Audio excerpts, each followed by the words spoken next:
All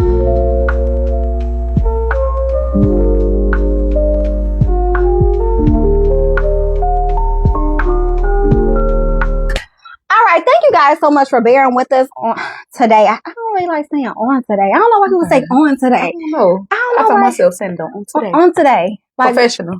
Is it? I don't know. We have to Google it. Can somebody look in Chat GPT and see if it's on today or just today? All right, you guys. So I am Victoria Nicole. I am the host of The Confessional Room. The Confessional Room was birthed out of The Confessions of a Lady, which is my nonprofit organization where we speak out against domestic violence, concentrating those girls who have been sexually abused and or raped ages 7 and up.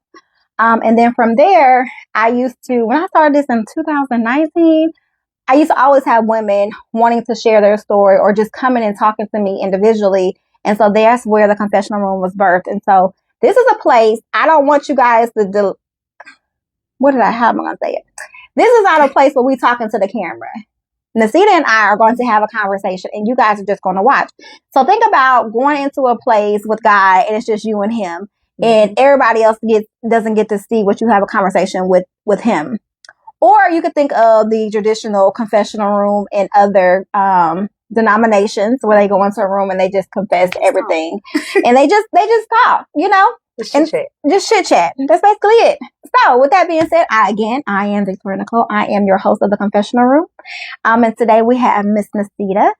Nesita and I met almost about a year ago. It's coming up on a year. She and I go to a local church here in Birmingham, Alabama, Lighthouse Christian Ministries, located in Kingston. And you are the mother of 2 small children, a little boy and a little girl. Yeah. And I said, that's really all I know. I know that I put the form out there, or maybe you and I spoke at church and I was like, if you want to, then you can. And then maybe later on that evening, you filled out the job form. So tell everybody about yourself. I am Nesita. I am a mother of 2. I have a 7-year-old and a 4-year-old, and she'll be 8. Outside of that, I would say I'm still trying to find my identity outside of being a mother. And so that's basically it. For so long, I've been just a mother, and that's how I see myself, as a mother. How old are you, Nesita? I'm 29. I'll be 30. In 2 weeks. So, okay. So let me make sure. So if I'm doing my calculations right, you started being a mother at 21. You had just became an adult. Okay. This is starting to make sense now. Okay. So Nesita is a mother. She is a faith believer. She loves God. She loves her church. That's what I see Nesita, because that's where I met you at. But what is Nesita outside of being a mom and being a lover of Christ and all things God? Who is Nesita? Outside of that, I'm gonna say I'm a kid. You're a kid? Okay. I had to grow up fast, so I found myself I'm really just a big kid. I play too much. I always got a joke for something. Just outside of those things, I really would say I'm really just a kid at heart. Okay. Okay. So Nesita is a kid at heart, and that's it. That's all you are, just a kid. Yeah, so far. I'm an adult, but I'm a kid at heart. I feel like I'm I'm a woman that wears many hats. I take on a lot, which I probably don't even need to all the time, but I take on a lot. And that's I don't know, that's pretty much it. I don't even really know how to describe who I am besides that. Because like I said, I'm still trying to figure that out. Who am I? Okay. So on the form that you filled out, there were many different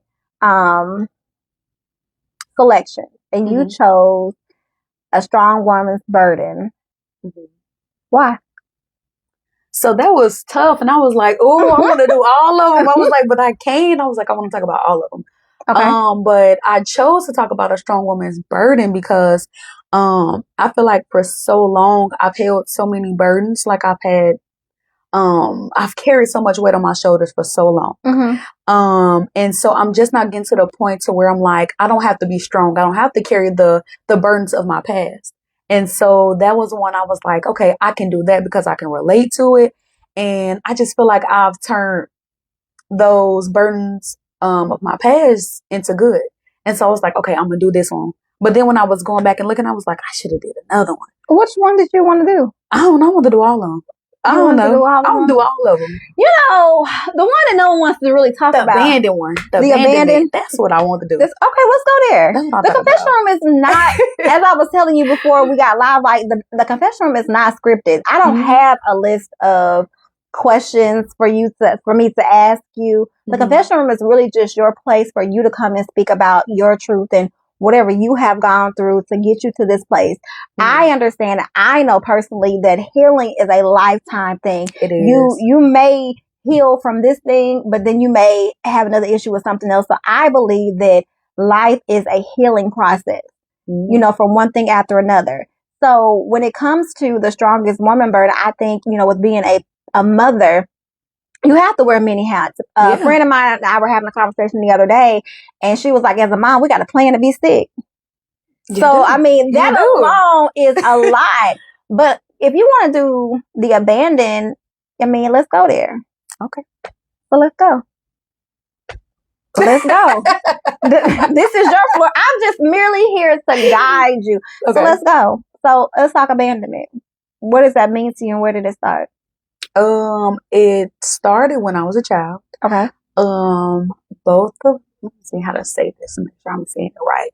But just, both of my parents, were they were drug users. And so that abandonment started off when I was a kid. It started off with, and I can't even really remember all of my childhood, but I definitely remember moments to where my mom, she would leave and I would follow her and I'd be like, come back. I would tell her to come back. And she'd be like, go in the house. I'll be back. I'll be back. When she came back, I don't even remember. But it started off when she would leave. And my dad, he would be there and he lived somewhere else. But like, it pretty much started when I was a kid, like no one really being there. And me wanting and hoping and waiting for somebody to come back. So when you say never was there, like your mother would leave you in the home by yourself? Do you have siblings? And we definitely I'm the youngest of 6. Okay. So where were the youngest of 6 and the youngest of 3? Okay. So where were you? Where were your siblings? Were they there? Or they were adults. And so they had a big part of taking care of me, but like everybody had their own lives. And it was just like different stages at different point in times. So where, okay, I was with my mom, you know, cause that was my mom, but then, you know, they stepped in and intervened. But from what I can remember, like early on, that's how it was initially when I was with my mom. And when you say early on, how old were you? I can't really remember, but I mean, I don't know. I know I was younger than 10. Okay. So when did you realize, so why do you consider, I'm not saying that it isn't, because it definitely is. Why do you consider that when your abandonment started? Because that's when I can really remember times to where I was left alone or I felt, you know, I was by myself. Okay. And so you were 10 years old when your mother started to leave and she was going to wherever she was going. Wherever she was in. And your father, he wasn't in the home as well. Okay. And so he was doing his own little thing as well, correct? Okay. So, and then your parents were there. I mean, your older siblings would come in and intervene. So how did that make you feel during those times? Because you mentioned just a moment ago that you would ask her to come back. Okay. Now, so some of them lived in other states. Okay. And so they weren't even, you know, just, I want to say this. They can get there right away. But also I realized they couldn't step in where they didn't know. And so a lot of times I don't even think I communicated until it was like, you know, after the fact. And so, when she would tell me to go back in the house, I'll go back in the house. And so they couldn't do anything with what they didn't know. And so, I don't know, just as a kid, like I never shared anything. I never really talked until it was like, okay, I need to say something. And so that would kind of be, you know, what it was. So when did you start speaking up? Shoot, I don't know. Because like I said, I really don't remember. Like I remember those moments, but like as far as like how everything played out, I don't remember. So, at what time in your life do you remember your mother actually coming back and being present? Because who was feeding you, bathing you, clothing you? Like, I got so many questions. Like, who was taking care of Nesita? Because Nesita at 10 or younger is a kid. Yeah. I mean, like my sister, my brother, like they would make sure, even from a distance, they would make sure I had, the things that I had. But like I said, they couldn't do anything if they didn't know. Mm-hmm. So when did you finally start speaking up? Like, you don't remember? Mm-mm. So how did you know your mom was out there and your father was out there, doing those things? I mean, because I followed them. Like, I followed my mom. Or, I mean, I knew, like I said, I was the youngest of 6. So it's not, so my brothers and my sister, they would tell me things. But some things I would see for myself. So how do you feel like, so you're a kid, you finally move out at what age? I would say it's many ages. What do you mean many Because ages? I live with my sister. I live with my brother. I live with different people. And so leaving home happened at different times. So when did Nesita transition into her own adulthood, her own independence? I would say when I went to college. Okay. And so we know that abandonment can birth attachment issues. So how did Nesita go into I hate to say general population, but how did Nesita, from abandonment at home, a parent not being present, you basically bouncing from one home to another with your siblings, how did you cope with, now you have independence? Nobody's checking on you in college. That's a whole other story. Nobody's checking up on you in college. So how did your abandonment affect you when you got to college? I would say it did affect me because I didn't cope with it in a healthy way. Mm-hmm. I feel like I was probably, I don't know, the typical college kid. I mean, I was just out there just having fun, just enjoying college. Mm-hmm. That's it. So it wasn't the typical, what does that mean? Like, you was out there having fun. What does that mean, Nesita? I don't know. I feel like, when people go to school, they go out, they go to parties, they go to the club, they go have fun. Like, I went to class. Was that my priority? No. Mm-hmm. I was just there. I was just going to class. Okay. But I was having fun. Okay. So did we finish school? Yes. We finished? Okay. Mm-hmm. So do you feel like at all that your abandonment came at any other, showed up in your adulthood? With attachment, because we know that sometimes with abandonment, we tend to attach to people and places and things that we have no business doing to seek that validation that we may not have gotten when we were younger. Maybe that's just my story. I don't know. So it did show up, and I would say I realized it once I had kids. Mm-hmm. And so it was not until I was with my kid's father is that I realized that I had abandonment issues and that I stayed in that on and off relationship for so long. And it was because of trying to seek validation and trying to seek these things that I wanted as a kid. And I didn't even realize it was showing up in a relationship. And so that's when I really realized, like, oh, you still got abandonment issues. Like, you still got some stuff you got to deal with. Like, you stand in an unhealthy environment or, for your mind, and you shouldn't. So what did unhealthy look like for you during that time? I'm gonna say just being stressed, anxiety, overthinking, just mentally, just frustrated, mentally frustrated. Okay. Mm-hmm. So let's put the two together. So abandonment happened when you were 10 years or younger because your mom and your father were both doing whatever they were doing out in the street. I just don't know what Facebook will allow for me and not say. That's the reason I don't do live. Everyone was out there doing drugs. Okay, they was out there doing their choice of recreational pleasures. Mm-hmm. I just don't want to be banned. Okay. They were out there doing their own recreational things, and which caused you to end up having to live with your mother, your sisters and your brothers at separate times. It wasn't until you gained your independence with going to college, and that's where you met your child's father. Your children's father. No, we went to high school together, but we started dating once I got to college. In college. Mm. Okay, and so that's when you really started to realize that you had abandonment issues. You were overthinking.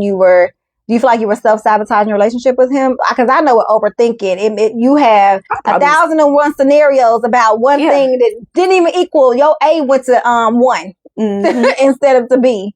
Okay. I would definitely say I probably self-sabotage a lot of stuff. And it's just not fully accepting like just what it was. But there was just opportunities. I always talk myself out of things. And so I definitely did that. So do you think that's because you didn't want to attach yourself to something and it potentially leave you as well? Because my biggest fear is to be failure. What if I fail? What if it goes wrong? What if it doesn't go right? And so I struggled with that was the fear of failure.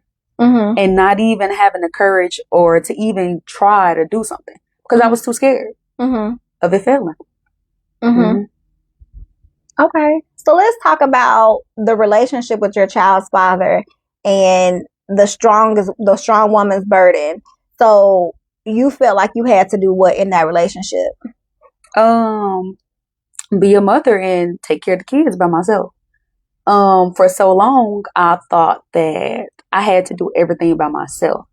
And I didn't know how to depend on people. I was so prideful. I didn't know how to put that aside. So I felt like I had to do everything by myself because if I don't, someone's going to let me down. They're going to fail me. And so to avoid that, I'm going to just do it by myself. I'm going to just handle everything. I'm going to take care of everything. I'm going to put all the load on me. And I'm not going to tell nobody. I'm not going to ask for help. I'm not going to reach out. I'm going to figure it out. So you was going to go back to Nesita at 10 years old? Apparently, I'm just going to do it. Whether I'm suffering or not. I'll suffer so much when I didn't even have to. I suffer in silence for so much because I had so much pride. Like, I didn't want anybody to know. And also fear of judgment. I didn't want, someone to tell me they was going to do something, but then they don't do it. And that was going to be worse. So I just took everything by myself. But why? That's just what I was used to. Like, I wasn't comfortable with speaking up or speaking out. And I don't know if that had to do with being a kid, but I just wasn't comfortable. I wasn't comfortable with asking for help. I just felt ashamed. Like, I can't do it. Like, if I'm asking for help, then that means I'm not capable. But it sounds like you had a support system. You said you got 3 and 3, so I'm assuming there's 3 on your mother's side and 3 on your father's side. There's 6 on my mom's side, 3 on my dad's side. Okay, I can't count clearly. But you had support. I did. I see that now. So no, I had support. So at what point? So of course, when we don't have the validation from our parents, we're always going to try to seek it from other places, and like we're always trying to make somebody else proud. But did your mom not tell you that she was proud of you? She just left you. I guess I'm missing the disconnect. She did tell me she was proud of me, but when you were younger. So I'm like, no. So she made it to my graduation. She went there. High school or college? College. Okay.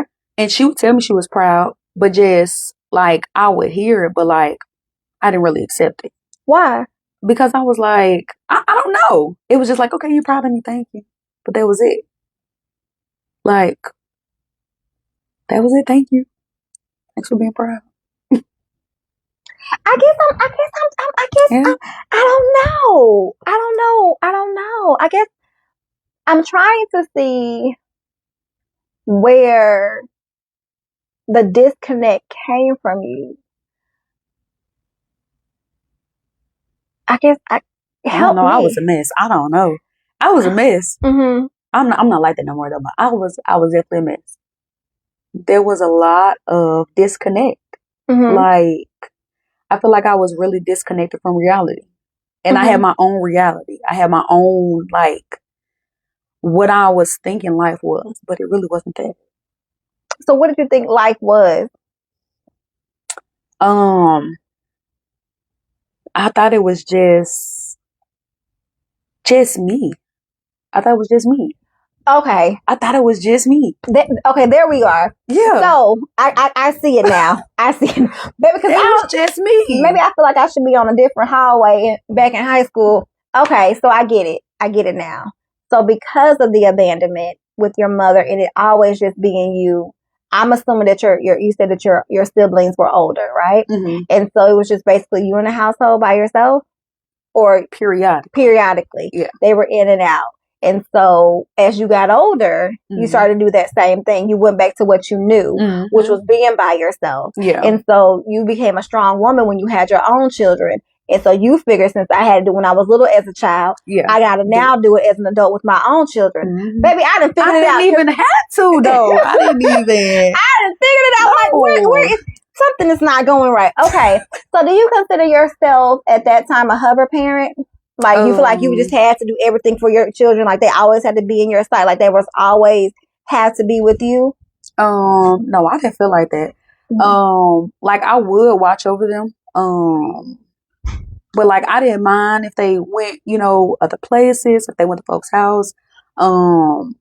I just was like, my mindset was, I'm going to give them what I didn't have growing up. Okay. And so I know at one point I did get to the point to where I did too much. You overcompensated. You tried to give them the life, like you said, that you didn't have growing up. So I'm going to do everything that I can so that you'll never feel like you have lack. Yeah.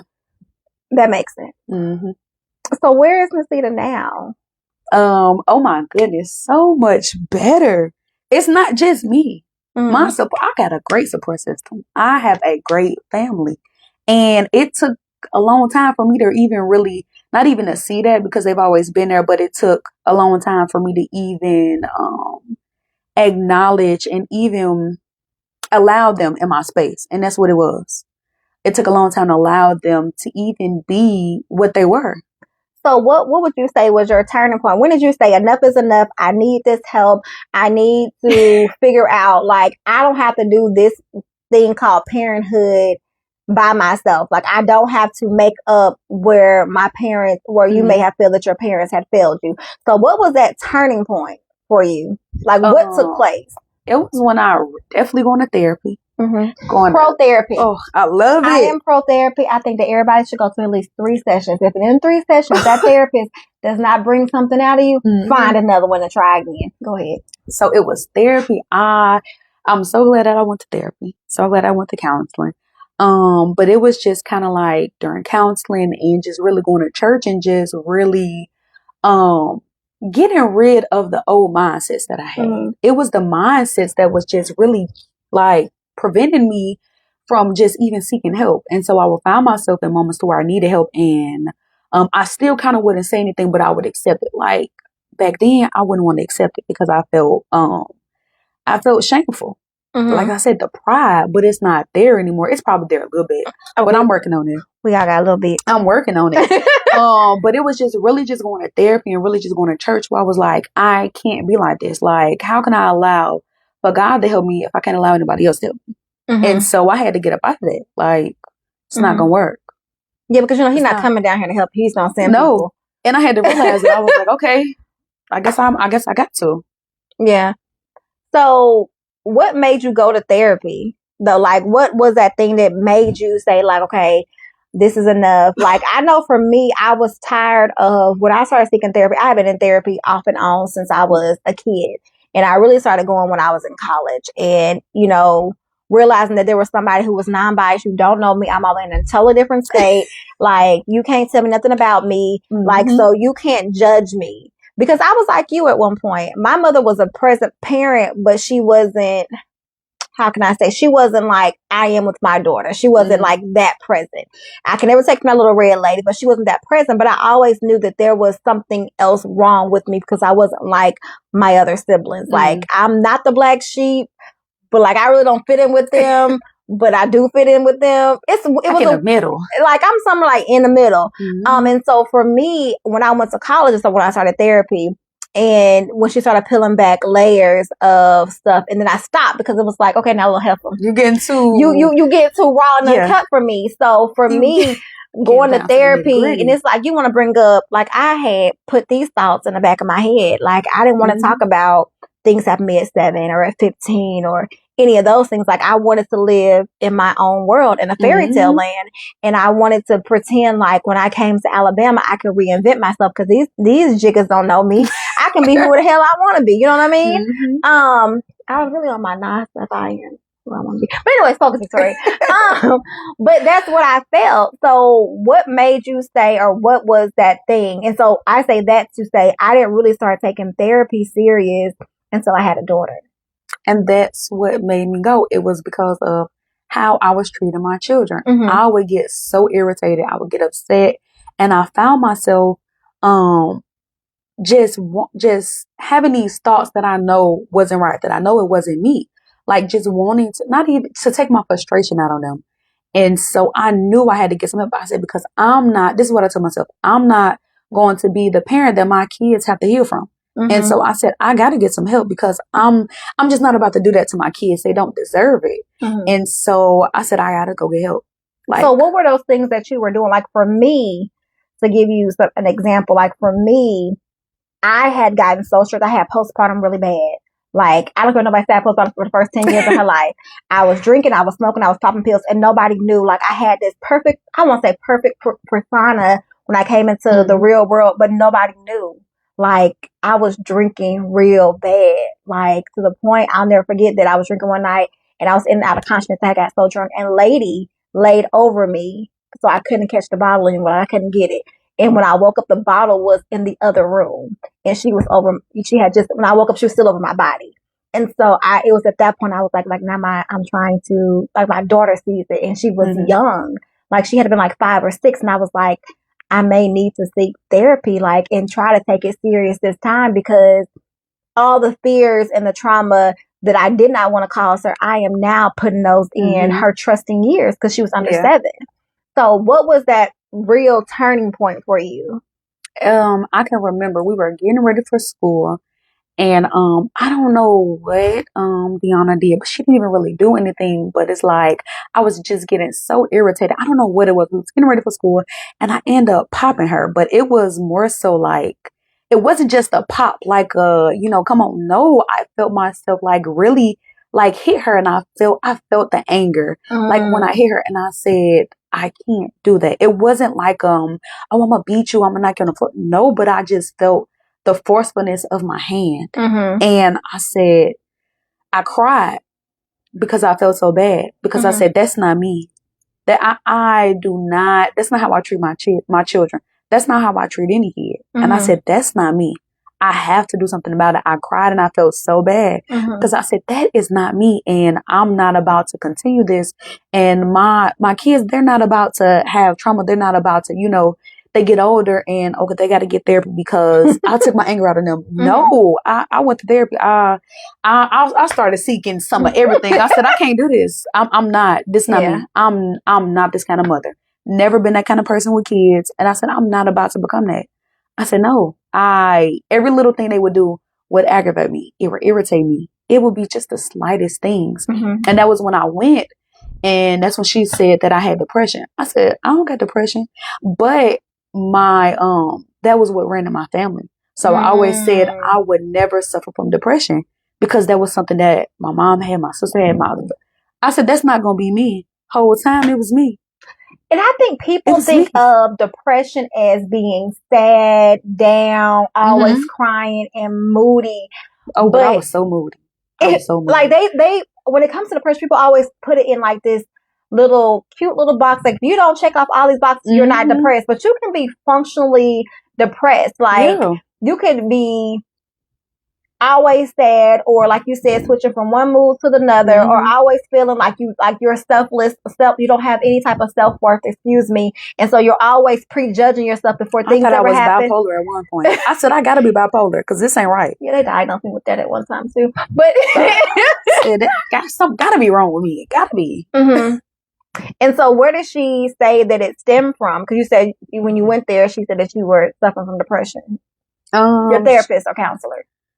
Anxiety. I am a overthinker, and it used to be so much worse, but I would overthink myself until a frenzy. Like, it was just overthinking, and also taking on those burdens that I really didn't have to carry. But that's where it stemmed from, like becoming anxious and just feeling like I had to figure everything out when I really didn't. But just thinking like that just really caused me to just become irritable, become upset, to become sad, to start feeling that way, feeling like I have nobody, when that wasn't the case.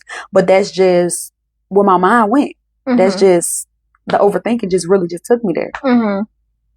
Okay, and so we have sought therapy. She said that you was depressed. She gave you some things. Some tips. So what were some of them tips if because we know that depression, it'll rear its ugly head if we give it a pinhole of opportunity. So what are some of what you would say are your triggers that kind of that try, not saying that you are, I can never speak that over you. Depression is a real thing. What are some of your triggers and how do you cope or move past those moments? So now, especially going to therapy, I have been able to. I'm sorry. Are you still seeking? Are you still in therapy? Yes, but no. I've gotten to the point to where I'm able to now cope. So like now I'm able to figure things out. I'm able to work through just those mindsets and that overthinking and stuff like that. So now I'm to a place to where I really don't need it as often as I went because now a problem can come up and I can cope in a healthy way. I can get through it in a healthy way. Versus just suppressing it and just not dealing with it. Hoping it to go away. Yeah. That's a real thing. That's what I used to do is just hope that it go away. People really believe when they're in a depressive state that, it'll pass eventually. But in my opinion, I am not a therapist or a counselor. Find one. All that does is fuel it because I tell my friends all the time, avoidance is not deliverance. Just because you're avoiding a problem does not mean that it's going to go away. All you're doing is adding fuel to the fire, and then eventually it's going to pop up in other areas. And for you, probably that's when you began to, get real irritable with your children. Like the issue probably had nothing to do with your babies, but they were just that thing that was just there. Always, it was just always there. Right, they were just there, so it was just easier. And then they're babies, so they're weaker than you. They don't know what's going on, and so you're able to dominate that area because you haven't dealt with this thing over here. Yeah. So, what are some things that you do when you feel yourself, trying to fall back into old habits? I would say definitely think positive, and also remembering where I've come from. I made a promise to myself that I would never go back to what broke me. I'll never go back to that dark place. And so anytime I feel that, I tell myself, hey, you can't go back. You can't go back to that mindset. You can't go back to that feeling, because I had to fight to get up out of that feeling, like fighting to not be depressed. That's hard, but it's real. Like you can really fight. And I used to have to fight with myself. And so now, like I found myself, I'm going to pray and I'm going to sing. No matter what it is, I'm going to sing. Choir, but go ahead. I'm not, cause I can't sing. Oh, I can't sing, but I'm going to sing. Yeah. I got another, member. No, I'm not. I don't know. I don't have no rhythm or nothing. I'm be up there looking crazy. No. So I would sing and I would pray and definitely I would, like whenever I found myself irritated or the kids would do something, I won't yell at them, but I'll sing what I want them to say and then they'll do it. And they just kind of bring me down. And so then it'll be kind of, and I also just jokes, laughter. Laughter is I love to laugh. I love it. I don't take nothing like serious. And if I do, just know I'm about to be pissed off. Me and my sister, we be laughing about the most stuff that we shouldn't even be laughing about. But me and my friend, like it just feels good. And so I try to find the positive in things and not even think about the negative. Correct. Like I try to just cast those thoughts down and cast them out, and also just getting my word and also being in church. Like I'm in church all the time, but that's because I need it. I'm at the altar crying because I need it, because I want to stay up here. I don't want to be down here. And so just really just filling myself with things I know that bring me joy. Okay. And that helps. I pick up your phone. Let's see if we have any comments, questions, or concerns since we're on live. Because baby, I don't know what that thing over there doing. Let's see. Let me see. Do we have anything? Let me get back there. I don't know. What's going on with this? Oh, it says, yep. Hey, sister. But this is 34 minutes ago. That's it. Is it still, are we still live? Yeah, we're still live. I know my sister said she had some questions, but I don't know. She was like, am I going to be able to ask some questions? I said, I don't know. This ain't Family Feud. I don't know.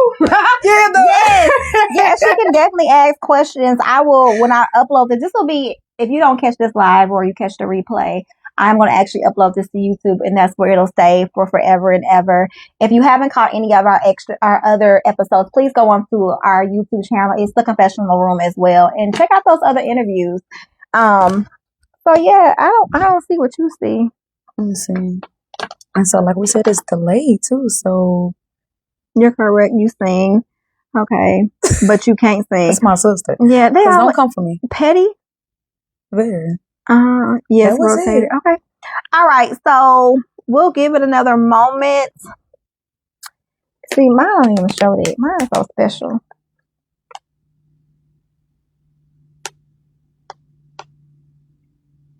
Oh, here it is. I see him now. That's your sister. Look at some thank you. Oh, maybe that was earlier. I like the other way, whatever. Other way. I do too. Okay. So since we don't have any questions, I always ask, if you could talk to Nesita at 10 years old, what would you tell Nesita? I would tell Nesita, you are not alone. Like, you are not by yourself. Like, real. Why would I go through life thinking that I was by myself? Like, because the enemy wants you to believe that you are by yourself. The enemy wants you to believe that there's nobody there for you. The enemy wants to kill, steal, and destroy your life. I mean, ultimately, that is all that he's there to do. So if you come from a place of abandonment, that's the thing that he'll always try to use you to remind you that, your mother abandoned you. So, somebody else is going to abandon you. So that's typically how it goes. So that's going to be that is the thing that, probably for so long that you were pondering, like, why my mama didn't love me, why she didn't stay around, why she didn't. Those were my very thoughts. Those were the very words that I used to say. Like, if she loved me, she would have stayed. If she loved me, she would have did what she needed to do to be present. And so I used to have those. Like, I used to say that, like, if she loved me. But then realizing that she did love me and she did the best that she could with what she knew how. And the same with my dad. And so I would tell my younger self, you are not by yourself. Don't think that you're by yourself, and stop holding back from others, because for so long I didn't even allow other people to love me, even like my family. You're out of the frame. I just realized that. Oh dang! I would. So let's go back to 10-year-old Nesita. What would we tell her? I would tell 10-year-old Nesita, like, you're not alone, and let somebody love you. Like, even family wise, like, I don't know why it was just so hard for me to even let my family love me. Like, thinking back, that's crazy. Why would I? That's crazy. Like, my family is so good. But I would tell her, like, let someone love you. Like, you're capable of being loved. For so long, I didn't think I was capable of being loved. Oh, I need to get in. You're out of the frame. It's out today. Acknowledge the things of your past. Accept that you cannot change them, and affirm yourself that you are deserving of a better and brighter future.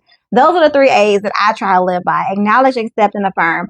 I don't know any other program, even in therapy. One of the things that I learned was you have to at least talk about those. You have to acknowledge them, because if you don't acknowledge them, if you don't talk about things, then you give those same issues and problems life and breath to fester and become something other.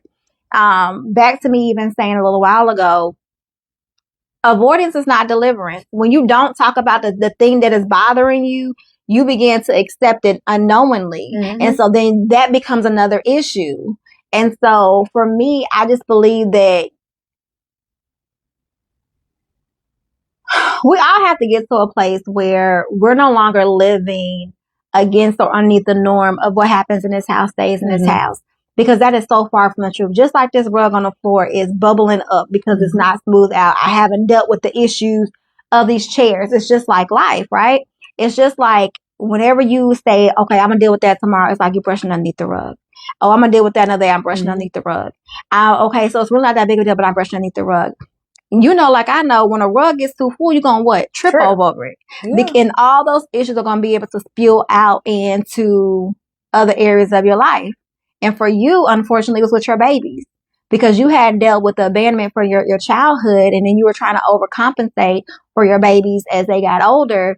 and then you hit your child and you was like, wait a doggone minute, this can't be that. Like, I have to be better. And sometimes, and one thing that I'm so glad that you said, sometimes our parents, no, not sometimes. Yeah, sometimes our parents only do what they know how to do with the resources in which they have. And as the generation now that knows a little bit better, we have to do better than what they knew. And even with saying that, if we could really sit back and look at our parents' lives with their parents, I am sure that all of our parents would say that, but I was better than my parents. It's just now that we are so conscious of the things that we say and that we do, we're making longer and deeper strides to be better. But unfortunately, I'm sure that your daughter and your son will say, well, mama said you do this. And I'm sure that little girl upstairs will probably say, oh, my mama didn't do this. But when you know better, you do better. That is so cliche, but it is, it's what true. It is. And so I want to thank you, because it's hard to, like we said before we began to review or get on this live, that I thank you for even coming in here. It takes a lot of a person to come and share their story. You can say yes, and then you like, dang, I'm gonna get on this live, and or I'm gonna pre-record, and what they gonna say? Are they gonna judge me? Are they gonna believe that that this is the reason why I've done this in my life?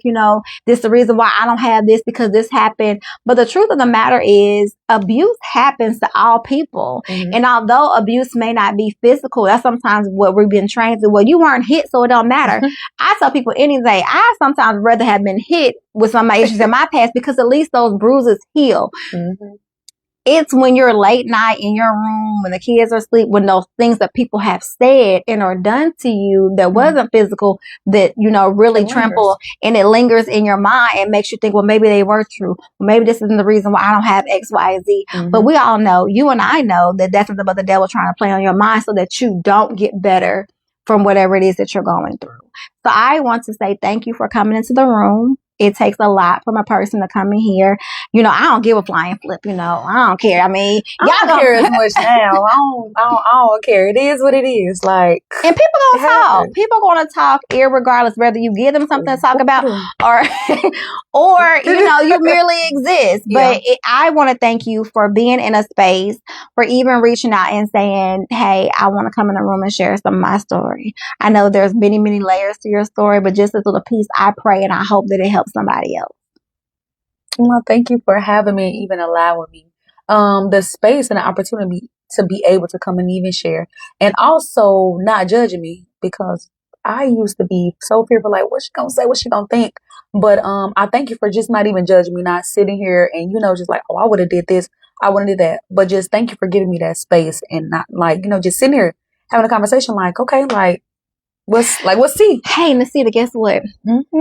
There's not much on this earth, on this side of earth, that I haven't done, been a part of, or may still do in the future, because the last time I checked, I wasn't perfect. Okay.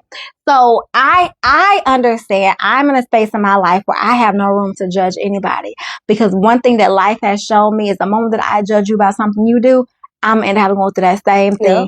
So I try not to live in a space of, or I wouldn't done that. Or it couldn't be me. Or it couldn't be me. I would never. And all the times in my past that I've ever said I would never, it could never be me, I have literally had to go through it. And the part of the story they told me, they didn't tell me how much it was going to hurt. So I could never sit here and judge a person, because I know how much strength that it takes to even share the little piece that you did share. So I can never. Never gonna be me. Never gonna be that. All right, you guys. So that is the end of us in the confessional room. I want to thank you guys so very much for tuning in. And until next time, be encouraged, be you, and do understand and know nothing of your past dictates your future, because you are accepting of a better and bright one. Remember to tell yourself every day that I am loved. If God saw just enough for you to wake up today, to see today, He knows more about what's going to happen tomorrow. Okay? So know that you are loved. I love you. Nesita loves you. We all love you. I mean, because you one dope little person. That's it. That's it. That's all. Goodbye, folks.